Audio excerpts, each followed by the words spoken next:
보시면요. 이제 13, 14장이 이제 아주 우울한 장이라 그랬습니다. 그래서 이제 가나안 땅을 바로 눈앞에 두고 이제 돌아서서 이제 한 40년을 하루에 한 1년씩 쳐서 이제 훈련을 받아야 되는 참 그 안타까운 내용이 13, 14장입니다. 이제 하나님께서 이렇게 말씀하죠. 너희는 언제까지 나를 멸시하는가? 이 멸시한다는 말은 세 가지라 그랬습니다. 하나님 행한 기이한 일들을 소중히 여기지 않는 거, 기도 응답 소중히 여기지 않는 거, 우리가 지금 이렇게 축복받은 걸 소중히 여기지 않는 거, 여러분 그건 다 멸시하는 겁니다.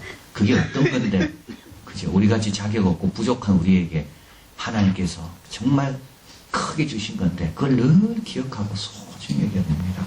또 하나님 말씀을 청종하지 않는 거, 건성으로 듣고 딴 생각하며 듣고 이런 건 다 그죠? 하나님 멸시하는 겁니다. 또 하나님의 뜻 약속을 믿지 않는 거, 그분의 능력을 믿지 않는 거죠. 그분의 신실함을 믿지 않는 거죠. 얼마나 기분 나쁘겠어요, 하나님이. 또 두 번째는 백성은 말한 대로 그 약속의 땅에 들어가지 않습니다. 그죠? 자기들 들어가면 죽는다 그러고 그 땅을 악평했잖아요. 그래서 그 땅을 하나님께서 들어가지 못하게 하십니다. 그러나 모세가 말한 대로 하나님은 용서하신다. 말한 대로. 또 위기에 빛나는 여호수아 갈렙. 평소에는 안 빛났습니다. 이게 중요합니다. 평소에는 다 똑같이 보입니다. 그러나 씨가 뿌려지고 나면 밭이 차이가 납니다. 그래서 씨 뿌리기 전에는요 차이가 없습니다. 다 믿음이 있는 것 같습니다. 다 잘할 것 같습니다. 근데 씨가 딱 뿌려지면 그때부터 어떻게 됩니까? 어떤 밭은요, 어떤 마음은요 잘 견뎌서 100배 열매 맺고 어떤 밭은 돌짝밭 또는 길가, 그래서 아무 열매도 없고 떨어지기 전에는 다 동일했습니다. 떨어지고 나서 차이가 납니다. 아주 무서운 겁니다. 그래서 우리는 늘 여호수아와 갈렙처럼 위기 앞에 나는 뭐가 드러날 건가? 매일 깨어 기도해야 되고요. 아까 십자가에 찔림 받았다는 거 늘 찔려야 돼요. 그래야지 나중에 안 찔리는 겁니다. 그 십자가의 은혜를 생각하면서 나는 왜 이랬을까? 늘 찔림 받으면요 거기서 치유가 일어납니다. 그러면 저는 생각할 때 치유는 뭐 내가 잘되고 그런 게 아니라 내 죄를 알고 내가 회개하고 은혜, 그 용서의 은혜를 받을 때 치유가 일어나는 거지. 이런 것들을 자꾸 이건 아무 보이지도 않는 거 아니에요. 그러니까 내가 이런 것들을 자꾸 해야지 어떻게 됩니까? 바람이 불고 홍수가 나도 무너지지 않는 믿음이 생기는 겁니다. 자, 그래서 무너지지 않는 신앙을 여호수아와 갈렙은 가졌다. 이게 이제 13, 14장입니다. 자, 이제 하나님께서 전혀 다른 내용을 말씀하죠. 이스라엘 자손에게 구하여 그들에게 이르라. 너희가 내게 주고 거하게 할 땅에 들어가면, 이제 하나님은 벌써 30년 뒤, 40년 뒤를 보는 겁니다. 40년 뒤 땅에 들어가서 이 약속은 이루어진다는 거죠. 죄를 범해도 아브라함에게 하신 약속이기 때문에 이루어지는 겁니다. 예, 그들 때문에 이루는 게 아닙니다. 하나님은 아브라함에게 약속했기 때문에 이루어지는 겁니다. 그죠? 남북한의 하나님의 놀라운 역사는요, 우리 북한 때문에 이루어지는 게 아닙니다. 누군가의 약속한 것 때문에 이루어지는 거죠. 그래서 하나님께서 그 약속이 이루어졌을 때를 보고 지금 말씀하는 겁니다. 예물을 드리는 자는 고운 가루 에바 10분의 1에 기름 한 흰에 4분의 1을 섞어 여호와께 소제를 드려라. 자, 이 본문에 보면 에바는 4.5리터, 흰은 1.8리터. 그러니까 10분의 1이면 얼마 됩니까? 0.45리터. 또 4분의 1이면 4로 나누면 뭐 한 0. 한 얼마 되죠? 뭐 4쯤 되겠죠? 4.5 이렇게 되겠죠? 이제 그렇게 섞어드리는 겁니다. 그래서 여기 보면 오전에 번제나 다른 제사를 제물 어린 양이면 전제로 포도주 한 인에 4분의 1을 예비할 것이요. 또 6, 7절에 수양이면 소재 고운 가루 한 에바 10분의 2에 기름 한 흰. 이렇게 해서 12절 너희 예비한 수요를 따라 각각 수요에 맞게 뭐를 맞추라고요? 소재와 포도주 전제를 맞추라는 겁니다. 자, 이게 이제 새로운 거죠. 그래서 이제 어린 양을 바칠 때는 소재 10분의 1, 포도주 4분의 1, 수양을 바칠 때는 소재 10분의 2, 기름 3분의 1, 포도주 3분의 1. 수송아지를 바칠 때는 소재 10분의 3, 기름 2분, 이렇게 다 이렇게 다른 겁니다. 제물의 양에 따라서. 근데 여기 이제 새로운 게 이제 나오죠. 이게 전제입니다. 하나님께 부어드리는, 포도주를 부어드리는 거. 그래서 항상 양만 드리지 않고 항상 뭐도 같이 드렸는가 하면 하나님께 부어드리는 전제도 여기 나온다. 그리고 또 이제 소제가 나오죠. 항상 소제를 같이 드렸다. 그래서 소제는 두 기능이 있습니다. 이스라엘의 5대 제사의 하나로 드리는 소제가 있고요. 그리고 모든 제사 때 들어가는 소제가 있고, 그래서 소제는 번제 드릴 때마다 함께 드렸던 것이 소제에서 저녁 소제 드릴 시간 이러면 그건 번제 드릴 시간하고 같은 겁니다. 그래서 소제는 번제 드릴 때 여기처럼 화목제 드릴 때 속죄 드릴 때 항상 같이 드리라고 그랬잖아요. 그래서 소제가 같이 가기도 하고 또는 소제만으로 하나님께서 수확한 것을 하나님께 가져올 때 이제 드리게 되는 것이 그게 소제입니다. 그래서 여기 보면 이스라엘에 5대 제사가 있습니다. 번제가 있고 소제가 있고 속죄제, 속건제, 화목제가 있습니다. 그런데 또 제사의 방법에 따라 또 다릅니다. 화제는 태우는 겁니다. 다 태웁니다. 예, 뭐만 안 태우는가 하면 소제만 안 태웁니다. 이것도 한 줌 가져오지만 이건 피가 없죠. 그러나 이것도 태워서 한 줌만 태웁니다. 이거 화제입니다. 다 화제입니다. 그러나 소제는 피가 없는 게 소제죠. 이거는 가루로 드리는 겁니다. 거제는 들어 올리는 겁니다. 요제는 흔드는 겁니다. 전제는 붓는 겁니다. 그래서 포도주를 바치는 것은 포도주를 태우지 않고 어떻게 태우겠어요? 포도주는 붓는 겁니다. 그래서 하나님께 가져올 때 어린 양을 드릴 때 소제와 번제, 포도주를 같이 오고 수양을 드릴 때도 소제와 기름과 전제 같이 가져오고 그래서 막 이게 섞여서 우리는 헷갈릴 때가 있는데 소제는 소제만 드릴 때도 있고요. 그리고 번제와 다른 거 항상 드릴 때 소제는 항상 있는 거고 전제도 하나님께서 이제 포도주와 함께 부어드려라. 이제 이것이 여기서 나오는 겁니다. 자, 그리고 이제 이 두 번에 가보면 첫 열매 제사에 대한 규례가 나오죠. 18, 20절. 이스라엘 자손에게 보아 너희가 너희 인도하는 땅에 들어가거든. 이제 그러면 이제 만나가 그치게 됩니다. 땅의 양식을 먹게 되죠. 이제는. 그리고 거제를 드리게 됩니다. 이 거제라는 것은 올려드리는 겁니다. 너희 처금 익은 곡식 가루떡을 거제로 타작마당에 거제같이 들어서 하나님께 드려라. 그래서 이제 약속의 땅에 들어가면 이제 만나는 내리지 않고 땅의 소산을 먹게 되고 처음 익은 곡식 그것은 하나님께 올려드려라. 이겁니다. 또 부지중에 지은 죄에 대한 규제가 나오죠. 규례가 20, 24절. 너희가 이 그릇이라는 말은 모르는 사이에 이제 범죄한 겁니다. 자기도 모르게 실수한 거죠. 나중에 알게 된 겁니다. 여호와가 모세에게 말한 이 모든 명령을 지키지 못하되 곧 여호와의 모세의 명령을 명한 날부터 이후 너희 대대에 지키지 못하여 회중에 부지중에 그릇 이거는 이제 알지 못하고 부지중에 지은 거죠.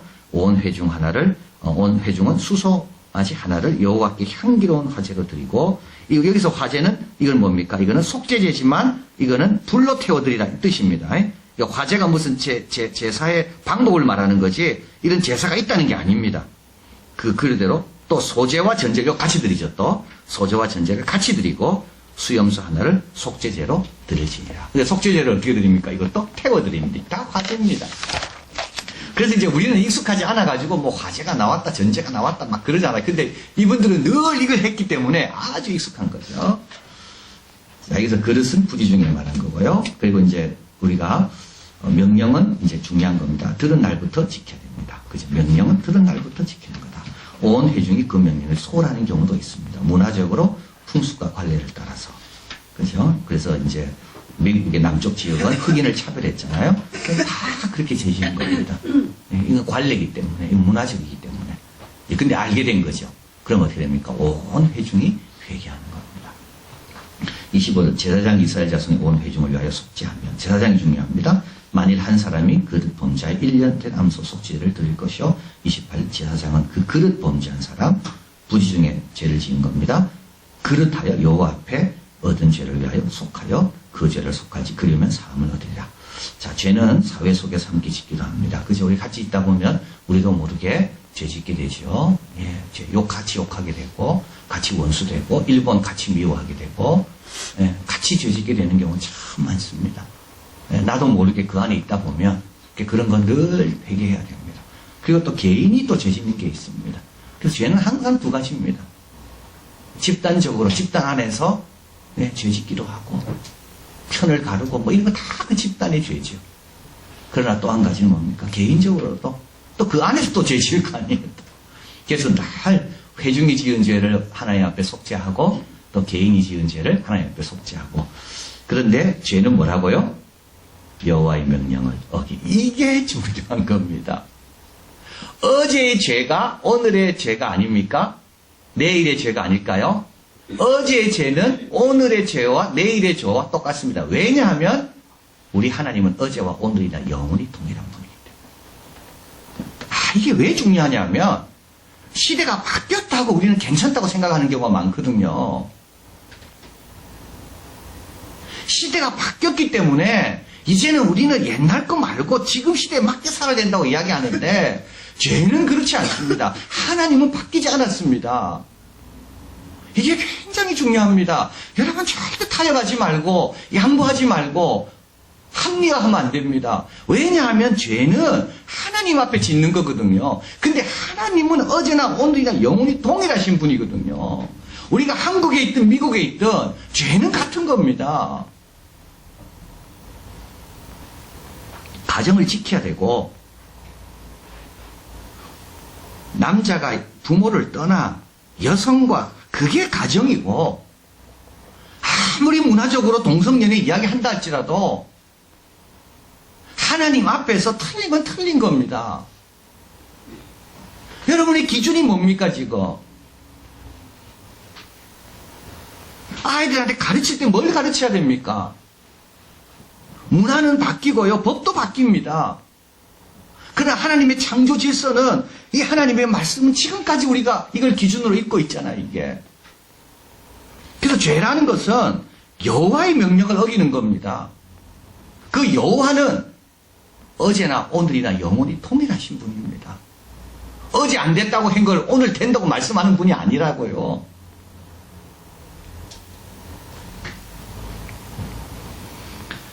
자, 또 제사장이 중요하죠. 제사장을 통해 속죄기로 나갑니다. 예수 그리스도를 통해서만 죄성을 받습니다. 우리는 짐승의 피가 아니라 그분의 피를 우리가 믿고 회개함으로 나아간다. 자, 그 다음에 이제 14절부터가 아주 중요합니다. 한번 읽어봅니다. 너희 중에 우거하는 타국인이나 너희 중에 대대로 있는 자가 누구든지 여호와께 향기로운 화제를 드릴 때는 너희의 하는 대로 그도 그리할 것이다. 와, 기준이 누구죠? 이스라엘 백성입니다. 아주 중요한 내용입니다. 너희들은 그들 따라가지 말라는 거예요. 그들이 너희를 따라오게 하라는 겁니다. 여러분이 얼마나 중요한 내용인지 모릅니다. 그들이 너희 하는 대로 행해야 된다. 너희들이 기준이다. 말씀을 갖고 있는 주님의 성도들이 기준이다. 오늘도 그 말씀으로 기도하고 그 말씀을 묵상하고 그 말씀의 기준에 맞추는 우리가 기준인 거지. 누구든지 여호와께 향기로운 화제를 드릴 때는 너희 하는 대로. 근데 너희가 없어졌어요. 그러면 어떻게 되겠습니까? 그 너희가 막 방황해가지고 심지가 약해가지고 막 눈치 보면서 왔다 갔다 하고 있어요. 그러면 세상이 뭐가 되겠습니까? 빛과 소금이라는 게 이런 겁니다. 그들이 우리를 보든 안 보든 우리는 늘 소금의 짠맛을 갖고 있어야 되고 늘 빛을 비추고 있어야 됩니다. 그래서 그들이 가정은 어떤 게 온전한 가정인가? 윤리는 어떤 게 온전한 윤리인가? 생각할 때 어디로 와야 됩니까? 아, 예수 믿는 사람들처럼 하면 되는구나. 15절 또 한번 읽어봅니다. 회중 곧 너희나 우거하는 타국인이나 한 율례니 너희의 대대로 영원한 율례라. 너희의 어떠한 대로 타국인도 여호와 앞에서 그러하리라. 다 우리한테 달려있다는 겁니다. 그래서 그 이사야 19장에 보면 애굽이 나중에 어려움을 당하면 어디로 갑니까? 예, 가나안 방언을 배우잖아요. 근데 가나안 사람이 자기 방언을 모르고 있으면 배울 데가 없는 겁니다. 그러니까 우리는 하나님께서 이 세상에 심어놓으신 자들입니다. 언젠가 그들이 이래도 안 되고 저래도 안 되고 뭐 어떤 삶이 좋을까 할 때 교회로 오는 거죠. 그러면요 우리는요 돌아온 탕자를 기다리는 아버지처럼 우리는 여전히 그 자리를 지키고 있어야 됩니다. 근데 우리가 약해져 가지고 우리가 마음대로 살고 이러면 왔는데 아무도 없는 거죠. 한 율례입니다. 너희의 대대로 영원한 너희의 어떠한 대로 엄마가 어떠한 대로 아버지가 어떠한 대로 자식도 그대로 따라간다. 이 말입니다. 자, 16절 또 읽어봅니다. 너희나 너희 중에 우가는 타국인이나 한 법도 한 규례니라. 제가 이제 지난주 그 보수의 정신에 대해서 이야기했는데요. 보수라는 것은 원래 없었습니다. 프랑스 혁명 때부터 시작됐습니다. 왜 그랬는가 하면 그 전에는 전부 보수였습니다. 전부 가정 중요하게 여기고요. 전부 교회 중요하게 여기고요. 그 당시 유럽은 삶 자체가 보수였습니다. 근데 프랑스 혁명이 일어났습니다. 그래서요, 모든 성직자들을 다 바꿔버렸습니다. 그리고요, 달력도 다 바꿔버렸습니다. 그리고 모든 어떤 좋은 전통들을 다 없애버렸습니다. 반동이라 해가지고요. 교회를 창고로 다 바꿔버리고요. 그래서 일어난 게 보수입니다. 그동안 해오던 걸 지키려고요. 그러니까 보수는요, 정치적인 무슨 당을 뜻하는 게 아닙니다. 여러분, 우리의 생각이요, 보수적인 게 맞는 겁니다. 왜냐하면 우리는 성경을 지키는 자들이거든요. 복음을 지키는 자들입니다.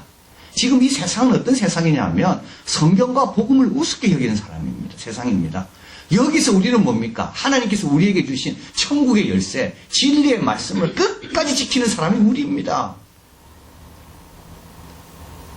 그 전에는요, 전부 그랬습니다. 중세 때는 다 그랬다고요. 그런데 프랑스 혁명이 일어나면서부터 계몽주의가 들어와서 하나님의 권위보다는 이성을 강조하고 과학을 강조하고 기술을 강조하고 그에 대한 반동으로 누가 일어났는가? 그에 대한 반동으로 일어난 게 보수입니다. 여러분, 정치는 몰라도요, 신앙에 있어서는요, 우리는 말씀대로 해야 됩니다. 한 규례라 그랬잖아요. 한 규례, 그 하나를 우리는 계속 지켜오는 겁니다.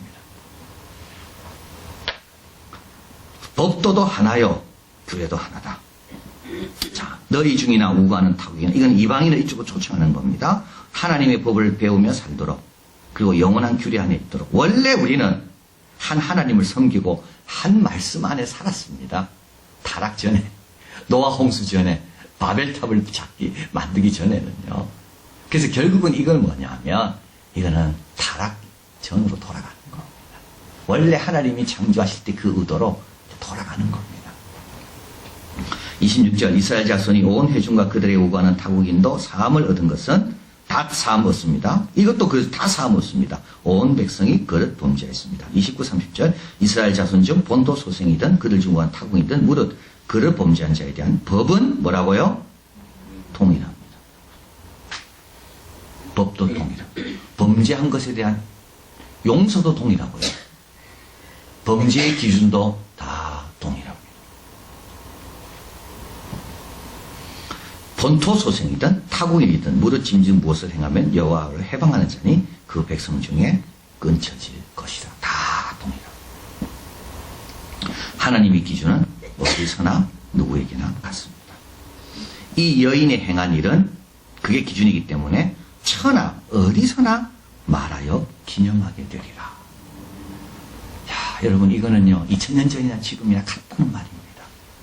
주님이 기뻐하는 삶이 뭔지는 2000년 전이나 지금이나 같다는 겁니다. 우리의 윤리적인 삶의 기준은 에베소서에 나와 있잖아요.